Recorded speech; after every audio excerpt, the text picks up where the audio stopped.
Dan Apfel, who's the Executive Director at the Responsible Endowments Coalition, or REC. So at REC, Dan works with students at hundreds of colleges around the country, as well as investment officers and various investment professionals. Before joining REC, Dan worked as a program officer at the National Federation of Community Development Credit Unions, where he worked with credit unions serving diverse low and moderate income communities around the country. So I'm sure you're all convinced now that you should do this. I am. And now you're just asking how, right? So I will try and answer those questions a little bit. Just first, I'm Dan Apfel. I'm the Executive Director of the Responsible Endowments Coalition. We work and support in the implementation of and advocacy for responsible investment on college campuses around the US and in Canada. We work with about students and faculty administrators on about 100 campuses every year, and that ranges from Harvard, which has $35 billion, to a place like Green Mountain College, which has $3 million, and Swarthmore sort of falls right in the middle of that, and with $1.5 billion. But actually possibility, and I'll talk about this a little bit more, to have a really outsized impact on the total $400+ billion that college and universities in the US have on it, in investments in total. So that's just a little bit of background on who we are. In terms of divestment, I think the first thing, I was sort of going to talk about the why you do this a little bit, but I think you have that. I think you need to know why this is possible and feasible and what the impact is going to be. Because when you go to the investment office, when you go to the president, when you go to the trustees, they will say to you, divestment really is impossible. Divestment does not have an impact. You know, we don't make a political stance as an institution. We really try not to do those kind of things. We try to promote debate on campus, right? This is an academic institution. We like to think about things. But the truth is that, and just as a note, there's a great video online that I saw yesterday of the president of the Princeton investment company saying, we can't do this because a university is a place for debate, and we are trying to create a place for debate on campus, and so we can't take a position. So, but the truth is, for many reasons, that what's really going on is that the university or the college, Swarthmore, does not want you to ask questions about their investing policy. It's partly because you're a pain in their butt. It's partly because they don't want to take a position on these issues because they are afraid they might piss people off. It's partly because of fear they won't make as much money. But a lot of it is about preserving the status quo and who benefits from these, like Ellen mentioned, who benefits from the investment being the way it is now. So that's really important to consider when they say we can't do this because it's going to cost us scholarships. You need to think critically and say, actually, that you can't tell us what we're invested in, and we can't have a moral position that is based on our Quaker values because you don't want to talk about the investments because you're telling, I mean, even if it was going to cost you a scholarship or two, which it won't, it will not. Even if it were, this is absolutely a discussion that you need to have and start on your campus about both divestment and holding these companies accountable for their practices, and holding this institution being accountable for its values, but also about where you put your money in general, right? It's not just about this one case, it's about every situation that comes up in these kinds of things. And what the school does not want you to do is say, every time you have a grievance, you come to them about their investment policy. And I'll talk about that a little bit more later, but you can definitely, rather than saying we can't do this and trying to hide behind not disclosing their investments and all of these arguments, what they should do is have a positive way of looking at things and rethink entirely how they're making investments so that we don't have to have these problems, right? So we don't have to have every time, we don't have to worry that the school is investing in mountaintop removal, but they're telling us what they're doing and they're actively reporting on how they're doing it and why they're actually fulfilling the mission of the college and your Quaker values and having a positive impact on the world and meeting the bottom line needs of the college. The college has as mentioned already, commitments to climate, to reduce greenhouse gas emissions, to sustainability, to all of these different things that are in line with this. And so really it is Swarthmore's job to figure out how to do it, not to say, we can't do this, this is impossible. And it is possible for them to be a responsible investor, and it is possible for them to divest from these 14 or 16 companies. This is not a big ask. Swarthmore has $1.7 billion or $1.5 billion. And just from a little bit of back of the envelope calculations, it's not going to be more than 10, 15, maximum like $20 million that we're talking about here. And that is money that can be invested in other companies that have positive sustainability criteria, doing good things, whether they're solar energy, whether it's investments on campus, investments in the community, businesses in low-income communities. There's all kinds of different things that money can be invested in without having an impact on the returns of the endowment. The college, this is a very small amount of money as a percent of the whole. And for them to say we can't do this because we're going to lose money is just not true. They want to, this is just a cover for them not to actually take action, right? I mean, you all know this. But it's an opportunity to think about how they can do this differently. There are a lot, I'll give you a couple examples because without that, I think we're just sort of talking in broad terms. But for instance, we've been, as you mentioned, have been talking to a lot of different money managers how you would implement this. One way is that you can just reallocate money to other investments in your investment portfolio. And if you look at the S&P 500, which is the broad sort of major companies stock market index in the US, which I think all of these companies are part of, if you eliminated just these companies from that and you just move the money into the other investments, there would be almost no statistically significant difference in your investment returns just from doing that.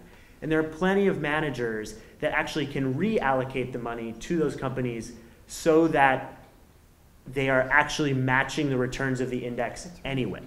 And this is just without talking about thinking about this for positively, which I'll do afterwards. So you can do that. You can also pick different, so a lot of it, and I'm happy to answer questions about how the endowment is managed later. I think you've had talks about that and you know about that already, but the school doesn't actually invest its money by itself. You don't have a trading floor, on campus like they do at Goldman Sachs, or in fact like they do at Harvard. Harvard has a floor where they have big computers and they're trading all the time, but most colleges don't operate like that. But they will say, we'll lose money. But what you can do is pick managers that are going to pick good companies, that are not these companies, right? They can pick, there are lots of companies out there and lots of them perform well, even the ones that aren't these coal companies. There's hundreds of companies, lots of options to make money without this, and they can pick those. They don't have to pick these 16 companies, and there's plenty of other things that they can do. And they say, we're going to lose money.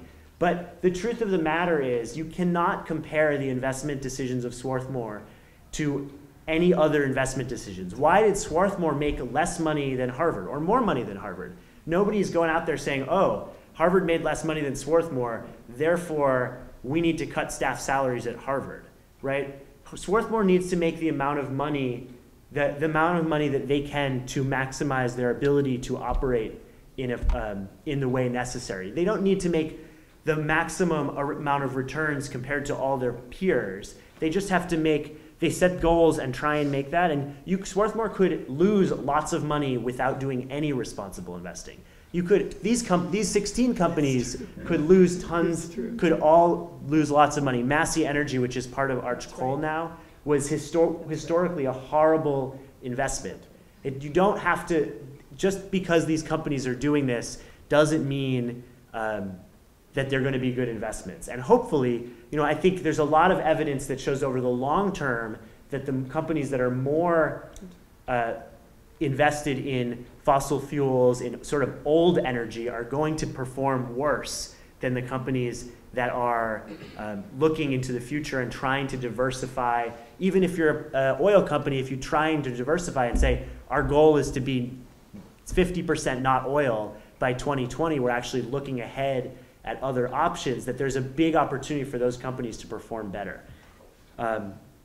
And so I think there's an awesome opportunity here for Swarthmore to be a leader in doing that and saying, this is both a moral imperative but also a financial opportunity for us to make just as much money and actually potentially make more money over the long term. And so you can pick, and this is just another example, the same example as the second one is you can pick good managers, pick financial managers are going to do this without these 16 companies. This is not a huge ask, right? Most of the managers you pick have plenty of other companies they already are invested in. And there are other investors that are doing this already. This is not like the first time that anyone has ever come up with the idea that we want to invest in things, right? Like we've talked about South Africa, and divestment has a big impact, but there's plenty of other examples where company or investors are screening for other things. In fact, a lot of colleges and universities already don't invest in tobacco and divested from Sudan. But divestment is really important because it can have a big impact as a political movement. We actually normally advise people against doing divestment because if it's just Swarthmore, it's not going to have an impact. But when it's Swarthmore and Earlham and Bowdoin and Colby and Harvard and WashU and the UC schools and schools in Seattle and lots of other religious investors, divestment has the opportunity to have an impact and continue and have an impact on policy, as we've heard, but also continue, not prevent the school from making money in the long term. So I'm going to switch gears a little bit and talk about sort of the positive opportunities, which I think the main takeaway is that we can think about investing in an entirely different way than we do now. Right now, we think about investing exclusively as how can we make the most amount of money as quickly as possible without regard for any of the concerns that come of that, like whether it's climate change or anything else. And think about that. We think about it on a 3-month time frame, right? Swarthmore looks at its investments, maybe shorter than that even, but typically they look at their returns on a 3-month time frame. Instead, we need to start thinking about how we look at investing on a 100-year time frame. Swarthmore is going to be here, or at least I think you all hope, and we probably all hope that Swarthmore will be here for a long time to come, and they need to plan and invest for the future. Companies are starting to look at things differently, but the more that you as an investor change your perspective, or Swarthmore changes its perspective, the opportunity we have to change the financial markets around how they look at coal, around how they look at climate change, around how we look at human rights, which actually it turns out the better you treat your employees, typically that shows that the company is well managed and has better financial performance over the long term. And so managers that are looking at that have the possibility to outperform, maybe not in 3 months, but over 10, 20, 30, 100 years that we're looking at. And there are a lot of different institutions and investors that are thinking about these things now. It's not just colleges, it's not just Swarthmore. Foundations like Wallace Global, which Ellen will talk about how they divested from coal and about how they're broadly thinking about this in a little bit in the question answer. But it's also investors like CalPERS, the largest investment fund in the United States. Over $220 some odd billion in investing. They've planned to entirely rethink the way they look at investing over the next 20 years. They said, what we're doing now is not supporting our beneficiaries, the people who are receiving money from the pension fund for the long term. This doesn't make sense from a returns perspective, and it doesn't make sense from an investment perspective because we're not looking at the things that are actually going to have impacts on our financial performance over the next 20, 30, 50 years. We're looking at the things that manage on a quarterly basis. And there's other investors like Norges Bank, which is the manager of Norway's sovereign wealth fund, which is like one of the largest 2 or 3 investors in the world. They manage over $400 billion in investments, which is more than all the colleges and universities in the US combined. And they have a really active program of engaging companies and then shaming companies that don't perform well and then divesting from them very publicly. And in fact, and they're doing this because they say that we as a country, Norway, that we want to be around for the future for 100 years, and we want this money to be around for our citizens for 100 years the way that Swarthmore wants its endowment to be around for the next 100 years.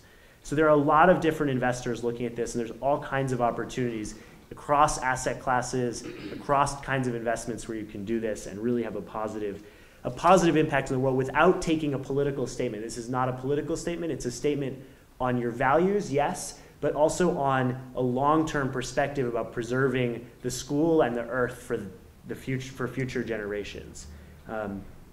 And so I think the last thing I want to say is that this is a huge divestment is a huge opportunity for you, for Swarthmore, to be the first in a big movement that actually turns the tide against coal, against fossil fuels, against particularly the worst performing, the worst polluting of these companies.